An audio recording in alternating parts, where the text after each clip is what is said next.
안녕하세요. 심리선생입니다. 오늘은 7강 의욕상실에서 벗어나기에 대해서 한번 알아보도록 하겠습니다. 제가 부주제로 에너지를 빼앗는 나쁜 습관들 아웃잇이라고 썼는데요. 의욕이 상실되는 이유는 당연히 에너지가 없기 때문이겠죠. 그래서 그러니까 의욕이 다른 말로 에너지구나 이렇게 바로 알아들으시면 좋을 것 같고, 지금 의욕 상실이라면 그게 계속되면 어떤 문제점이 있는지 먼저 살펴보도록 하겠습니다. 일단 의욕은 없는데 어떤 학교를 다녀야 되고 학원을 가야 되고 또 직장 생활을 해야 된다라고 했을 때는 조금은 형식적이고 수동적으로 임할 확률이 크겠죠. 시간은 보내는데 집중력이 떨어지기 때문에 결과가 좋을 리가 없잖아요. 그래서 투자한 그 시간과 노력 대비 결과가 일단 안 날 거고, 이게 이제 결과가 없으면 또 의욕이 없잖아요. 그죠?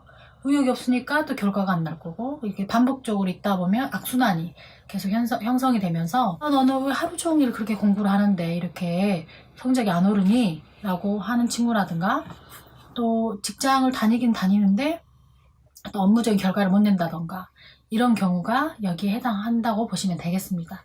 그래서 이런 사람들이 계속 이 문제를 해결하지 못하면 어떻게 되냐면, 일단 사는 게 조금 귀찮아지고 싫어져요. 움직이기도 싫고요. 또 입맛도, 딱히 맛있는 음식도 이렇게 없다고 할까요? 그러니까 입맛도 좀 떨어지고, 그다음에 감각이 좀 무뎌지고, 눈이 좀 흐릿한다?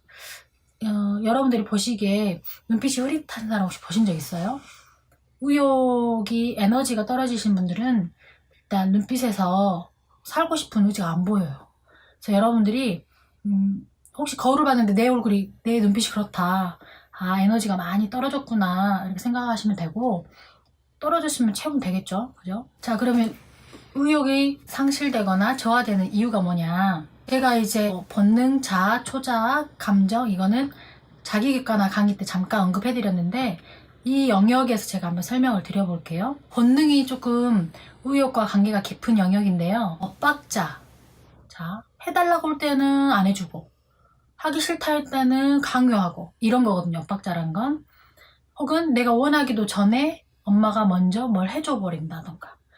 자, 아이로 제가 비유를 해서 표현해드리자면, 아이가 울었어요. 근데 그때 배고파서 울었는데 엄마가 우유를 안 줘요. 이게 반복되면 아이가 울까요? 안 울게 되겠죠. 또 반대로 배고프다고 울기도 전에 엄마가 시간 맞춰서 먼저 줘버려요. 그럼 이 아기는 본인이 굳이 울지 않아도 엄마가 알아서 주기 때문에 울어야 될 필요성을 못 느끼는 거죠. 그래서 과잉 보호라고 해야 될까요? 과잉 공급이라고 해야 될까요? 이렇게 자란 친구들이 본인이 의욕을 가지고 뭔가 이렇게 요구하고, 나 이걸 원해 라고 말하기도 전에 뭔가 이루어지다 보니까 당연시 여기고, 그 다음에 감사한 줄 모르게 되면서 의욕이 그렇게 없게 돼요. 자, 과거에 우리가 가난했을 때는 일단 뭐예요? 이 가난에 대한 의지, 이걸 벗어나고자 하는 어떤 의욕이 있는 상태였기 때문에 본인들이 되게 열심히 했단 말이에요. 의욕을 가지고. 근데 현재 지금 우리 세대는 어때요? 어느 정도 부모님 세대가 그걸 이제 가난을 극복해 놓고 있다 보니까 굳이 본인이 노력하지 않아도 사는데 불편함이 없다는 거죠. 그래서 본능 영역에서 의욕 상실이 많이 와 있어요. 그래서 요즘 애들이 부모님들이 봤을 때 의욕도 없고 게으르고 좀 나태하지 않냐라고 생각하시는 이유는 바로 이 환경적인, 이미 60년대 70년대하고는 다르잖아요, 지금 세대가. 지금 세대 아이들이 너무 편안하고 약간 부요한 지금 환경에서 자라고 있구나라고 생각하시면서, 어떻게 하면 이 아이들에게 그 결핍을 느끼게 할 거냐, 요렇게 좀 생각해 주시면 좋을 것 같죠. 무조건 너는 왜 이렇게 의욕이 없니? 왜 이렇게 게을러? 라고 지적하기 전에, 지금 세대가 그렇구나. 그럼 우리 아이는 조금 더 결핍을 느낄 수 있게끔 내가 뭔가 만들어줘야겠다. 이렇게 생각하시면 좋을 것 같죠. 두 번째로는, 시켜서 하는 일은 의욕을 갖기가 힘들어요. 일단 시키는 것 자체가, 여러분들도 누가 시켰을 때 뭐 하면 재밌던가요? 그렇죠. 제가 어릴 때 이 기억은 나요. 청소를 하려고 제가 빗자루를 드는 순간 할머니가 땡땡아 청소 좀 해 라고 이렇게 시키시는 거예요. 그래서 제가 그 빗자루를 놓고 안 했거든요. 성질이 못될 수도 있겠지만, 뭐였냐면 그 어린 마음에 저는 빗자루를 들고 청소를 함으로 해서 할머니한테 인정받고 칭찬받고 싶었던 거죠. 그 어린 마음에. 근데 할머니가 시키는 순간 어떻게 되어버렸어요? 칭찬받을 일이 사라져버린 거죠. 그냥 시켜서 한 게 되니까. 그래서 아이들은요, 스스로 뭔가 했을 때 그 바라는 마음이 뭐가 있냐면, 아, 엄마가 내가 이거 하면 좋아하겠지? 이게 기본적으로 있어요. 근데 엄마가 공부해! 라고 말하는 순간 그 마음이 사라지고 좀 마음이 상하게 돼요. 본인이 의욕을 가지고 시작을 했는데 그런 어떤 시키는 어떤 명령조에 강요하는 말을 듣게 되면 하고 싶었던 마음도 사라지게 된다는 거죠. 그래서 아이들이 스스로 할 수 있게끔 환경을 만들어 주시는 게 가장 좋죠. 자, 공부는 분명히 어머니, 우리 아버님 다 해야 된다는 건 다 알죠. 근데 어떻게 하게끔 할 거냐가 되게 관건인 것 같아요. 공부 좀 해. 엄마가 공부를 안 했더니 힘들었어. 너 크면 알아. 뭐 이렇게 하시는 것보다 공부를 어떻게 하면 재밌게 할 수 있을지, 또 스스로 하게끔 어떻게 하면 할 수 있을지에 대해서 엄마 아빠가 조금 생각을 많이 하셔야 돼요. 자, 시키는 거는 되게 쉬워요. 공부해. 세 글자 하면 되잖아요. 근데 공부를 하게끔 만드는 건 많은 전략, 많은 어떤 지혜 이런 것들이 좀 필요하거든요. 심리적인 요소가. 자, 세 번째로는 요즘 아이들뿐만 아니라 대체로 사람들이 그렇게 살아요. 내가 왜 사는지 일단 모르고요. 내가 무엇을 위해 어떤 목표와 꿈이 있어서 내가 사는가에 대한 게 없다 보면 그냥 시간이 흘러가는 대로 살다 사는 거죠. 그러니까 의욕이 없어요. 자, 꿈이 정확한 사람은요. 한 해 한 해 그리고 한 달 한 달 하루하루가 재밌어요. 이게 실패가 되든 이게 어떤 성취가 되든 간에 이 사람에게는 아주 재미있는 어떤 과정이랄까요? 그래서 역동감이 있죠. 실패했을 때는 뭐 좌절도 할 거고 안 좋은 어떤 감정도 느끼겠지만 어쨌든 감정을 느끼잖아요. 근데 이런 게 없다 보면 그냥 삶이 무료해요. 딱히 재밌는 일도 없고 딱히 나쁜 일도 없고 그냥 물 흐르듯이 가는 거죠. 그러다 보면 내가 의욕이 있는 건지 없는 건지도 잘 모르겠고요. 감각이 없는 상태로 살게 되죠. 자, 네 번째로는 감정 영역인데 강요하고 시킨다는 건 뭐냐면 결국 그 사람 상대방을 설득하지 않고 납득이 안 된 상태에서 이거 해라 저거 해라 강요하는 거거든요. 그럼 상대방은 일단 감정이 상해요. 나는 이해도 안 되는데 왜 자꾸 공부하라는 거야.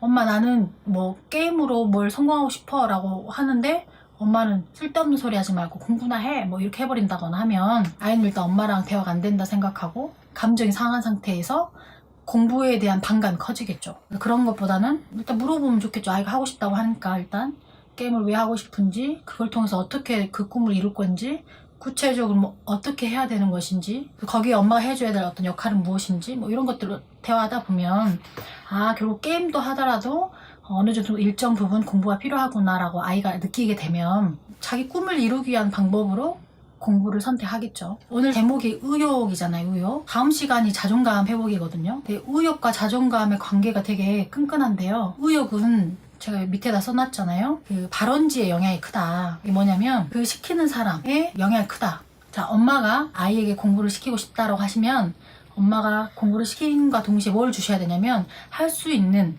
하고 싶은 에너지를 같이 주셔야 돼요. 보통은 에너지는 없는 상태에서 하라고 하는 것만 주기 때문에 아이가 힘이 없는 거죠. 선생님이나 지도자 입장에서 그 선수나 학생이 상사가 직원에게 어떤 결과물을 내게 하고 싶다라고 하면 발원지는 누구냐? 그 선생님과 상사와 부모님이 발원지라고 생각하시면 되고, 이 학생이나 자녀가 그거를 받아들이고 이 결과를 내야 될 존재들이잖아요.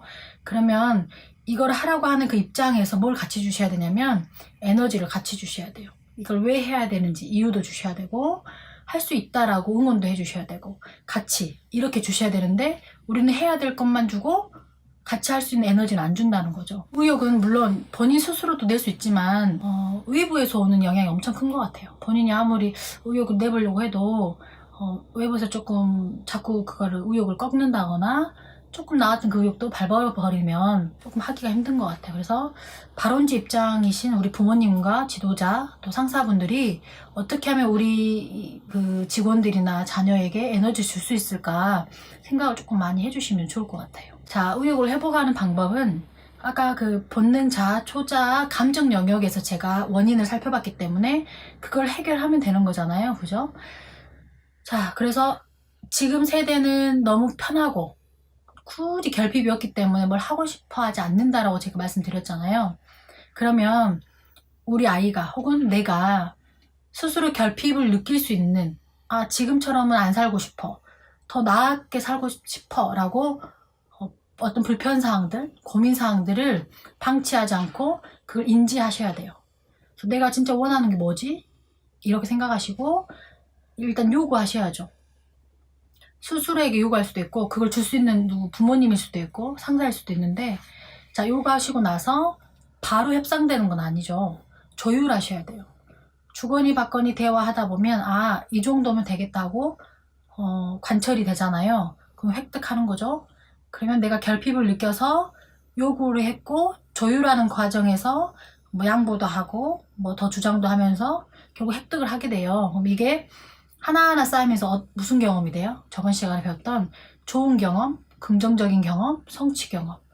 빚이 되는 거잖아요, 빚. 그러면 에너지가 생기죠.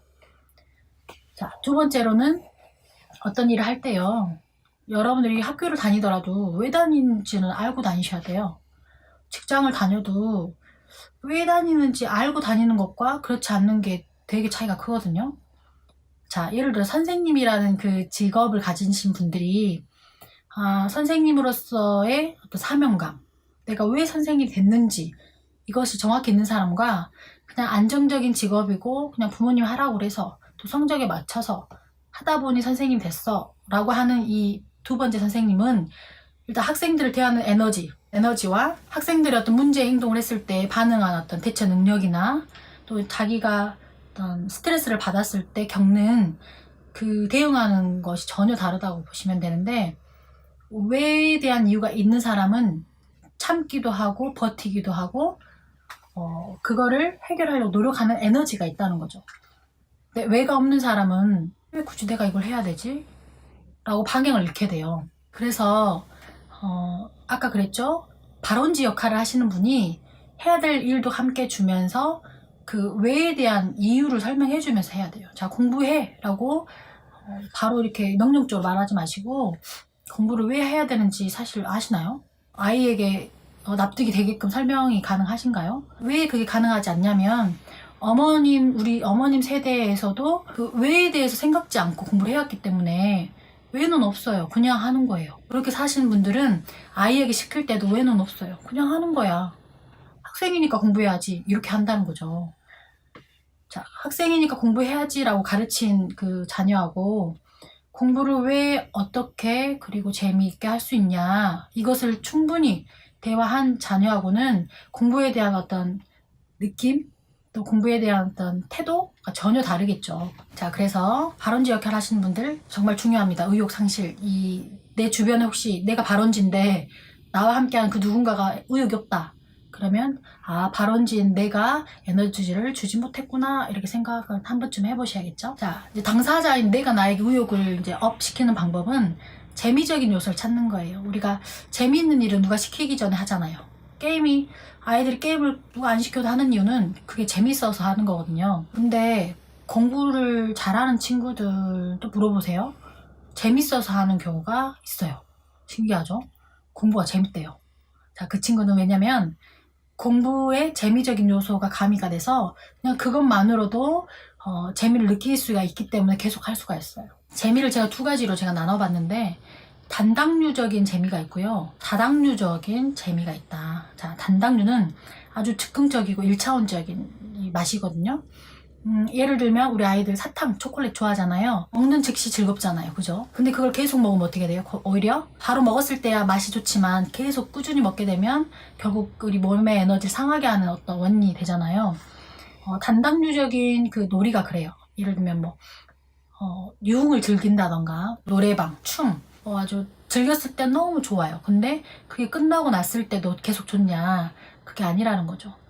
어쩌다 한 번 정도씩 하는 거는, 우리도 막 피곤할 땐 사탕 먹고 초콜릿 챙겨 먹으면 좋듯이 그 정도는 괜찮은데, 정말 우리의 에너지를 줄 수 있는 건 다당류라고 보시면 돼요. 복합 다당류는 극적이지 않고 시간이 좀 걸리고 또 약간 힘들고 어렵지만 해내고 나면 아주 뿌듯한 어떤 그 무엇이 우리 마음에 남거든요. 자, 예를 들면 먹는 것도 그렇죠. 우리 어릴 때야 뭐 패스트푸드, 입에 좋은 거, 입에 맛있는 거 찾아 먹지만 에너지가 떨어지는 우리 이제 나이를 먹게 되면 입에 맛있는 것보다 몸에 좋은 걸 찾아 먹게 되는 것처럼 재미도 마찬가지예요. 그러면 게임이 왜 재밌냐를 조금 분석해 보니까 게임 자체가 재밌다기보다 게임이 나에게 준 재미적인 요소가 있거든요. 여기 보시면 게임은 우리가 노력하고 한 만큼 보상이 주어져요. 그래서 레벨이 업되죠. 인정받고 보상을 받을 수가 있어요. 두 번째로는 시간 제한이 있어요. 그래서 긴장감이 있잖아요.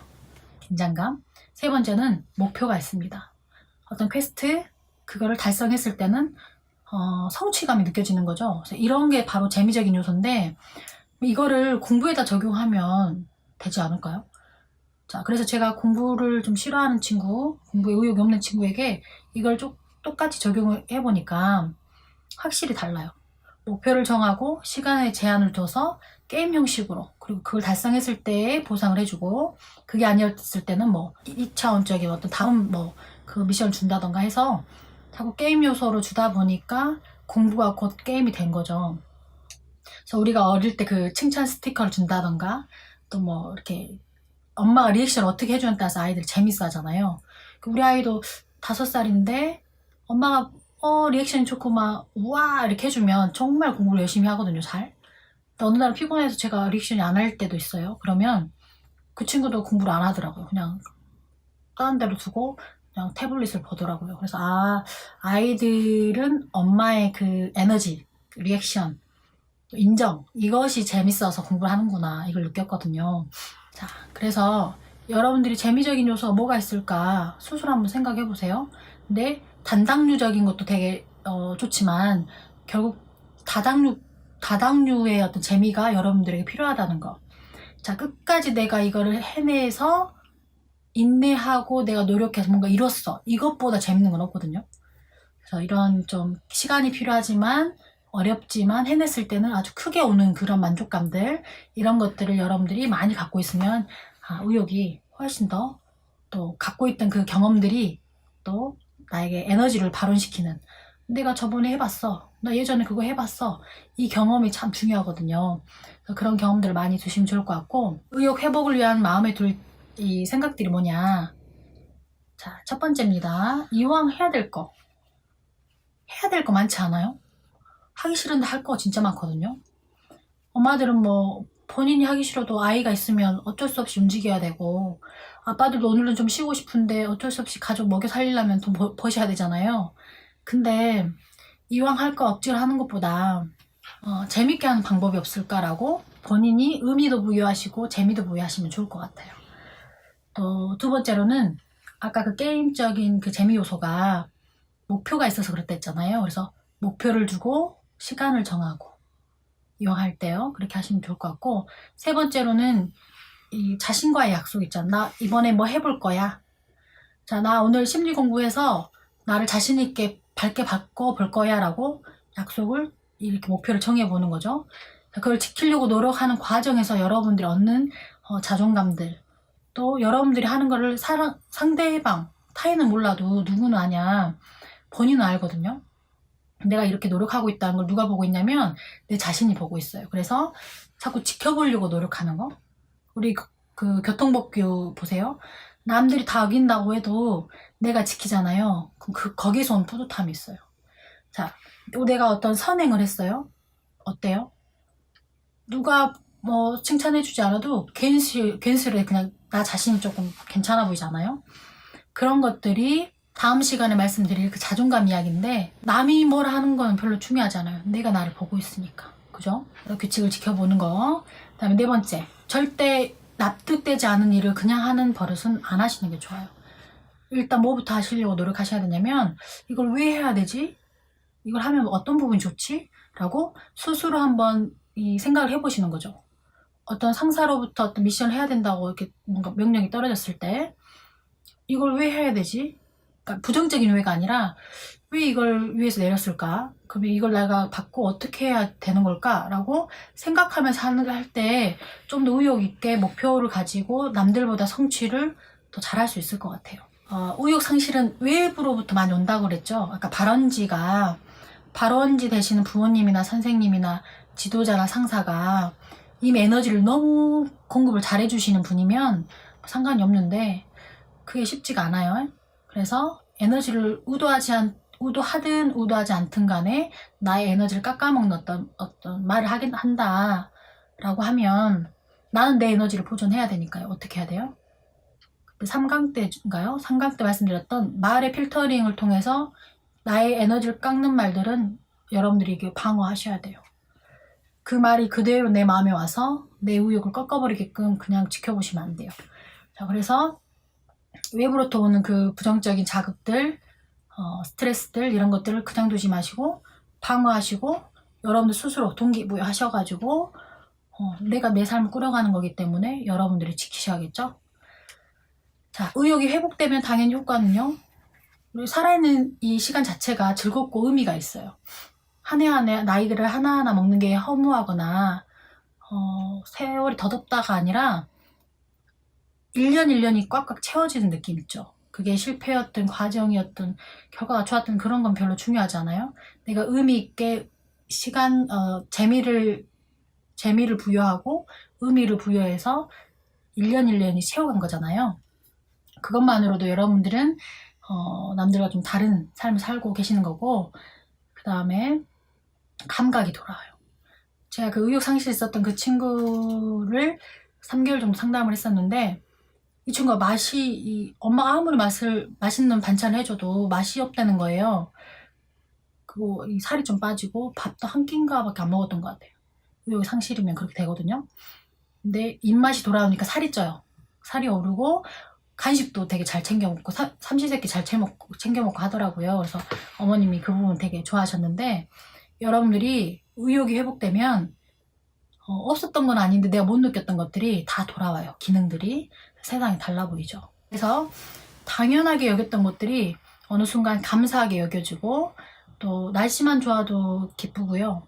또 저 떠다니는 구름만 봐도 행복하고 또 우리 부모님 나를 정말 사랑해 주신 거였구나 라고 느끼기도 하고 이렇게 되거든요. 그래서 여러분도 원래 있던 감각을 깨우신다 생각하시면 돼요. 그러면 행복은 다른 데서 오는 게 아니라 행복을 느끼는 거잖아요. 느끼는 거. 그래서 여러분들 감각이 무뎌져 있고 지금 많이 이렇게 뭐 안 좋은 걸로 지금 덮어 있다고 보시면 되고 그걸 하나하나 벗겨서 여러분들이 감각을 깨우시면 좀 더 돈이 많고 적냐, 너가 능력이 있냐 없냐 그런 차원이 아니라 여러분들이 지금 순간을 즐길 수 있고 행복할 수 있냐 이 부분이기 때문에 의욕을 한번 회복해 보시고 또 여러분들이 발원지가 돼서 주변 사람에게 의욕을 줄 수 있는 그런 사람이 되었으면 좋겠습니다.